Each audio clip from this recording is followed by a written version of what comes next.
Et vous estimez normal qu'un garçon de 12 ans ait perdu la vie dans ces conditions et que vous, première autorité de la santé de notre pays, que vous n'ayez pas demandé une autopsie? Bon. Je viens d'apprendre que, je viens de comprendre maintenant, maître, que ce n'est pas normal. Ok.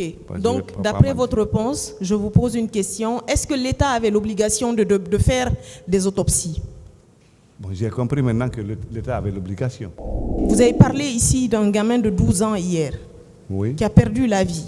Oui. Et la disposition que moi je vous lis ici dit qu'on devrait protéger, les médecins devraient protéger certaines personnes en vertu de leur âge, de leur état de vulnérabilité. Ne serait-ce que ce garçon, l'exemple de ce garçon de 12 ans, pourquoi vous n'avez pas dénoncé? Pourquoi vous n'avez pas exigé de ce médecin qu'il en informe les autorités judiciaires ou médicales?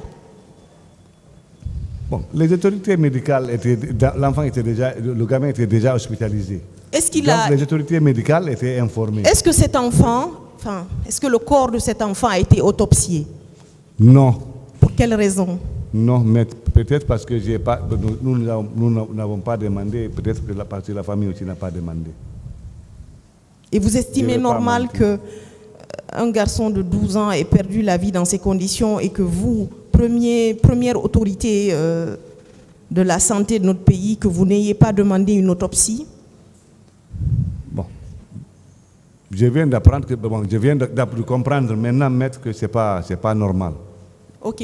Donc, d'après votre réponse, je vous pose une question. Est-ce que l'État avait l'obligation de faire des autopsies? Bon, j'ai compris maintenant que l'État avait l'obligation d'en faire. Le président d'Addis, à l'époque, avait affirmé sur France 24 que 53 personnes étaient mortes par asphyxie ou bousculade et 4 par balle perdue. En vertu de quoi? Parce qu'il l'a dit en disant qu'il tient ces rapports-là et ces informations de son ministre de la Santé.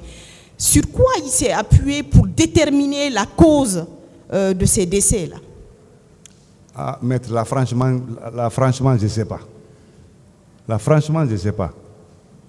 Puisque alors, l'heure où nous sommes, à moins qu'on ne fasse recours aux archives du ministère de la Santé, j'ai oublié les pourcentages et les nombres par pathologie, par Pourtant, lui, le président d'alors a plusieurs fois martelé que 53 personnes mortes par bousculade et 4 personnes blessées par balle perdue.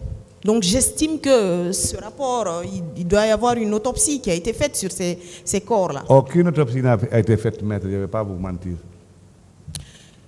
Et sur quelle base alors? Aucun rapport, même médical, n'a été remis à la Commission nationale d'enquête, vous, à votre connaissance? Non, il y a les rapports médicaux. Les rapports médicaux existent. Ah bon, on peut faire des rapports médicaux pour un mort? Moi, de ma petite expérience, je sais qu'en général, c'est l'autopsie ou le rapport médico-légal pour des personnes décédées. Voilà, je crois que c'est des rapports médicaux légaux. Donc, on ne vous a jamais demandé de produire des rapports médicaux pour la Commission nationale d'enquête? Non.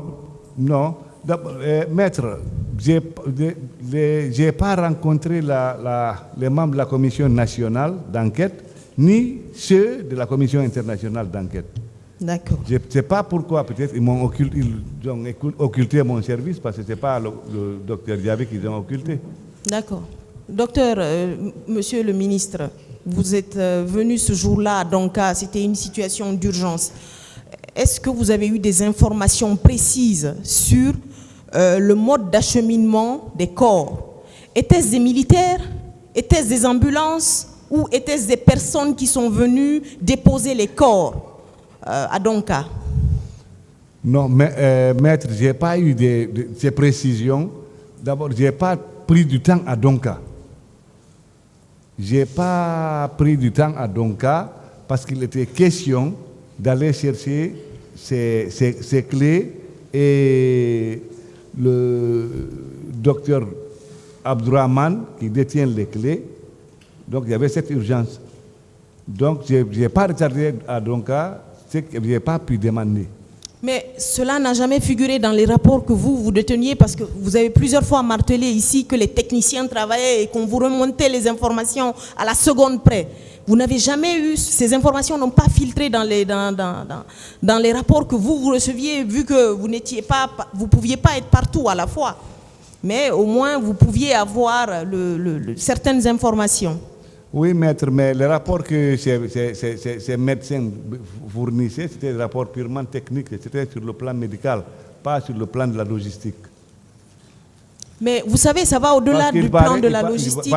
Parce que je crois qu'il y a même des véhicules civils qui en envoient des taxis. Oui, justement, ça va au-delà de ça. Je ne sais pas, je ne connais pas le fonctionnement des morgues ou des hôpitaux strictement, mais je sais que des personnes qui sont blessées dans certaines conditions, des personnes qui ont perdu la vie dans certaines conditions, des personnes ce jour-là qui ont été transportées par les forces de défense ou de sécurité dans cet état-là, alors que les forces de défense et de sécurité sont mises en cause, ça laisse des questions en suspens, Monsieur Diaby.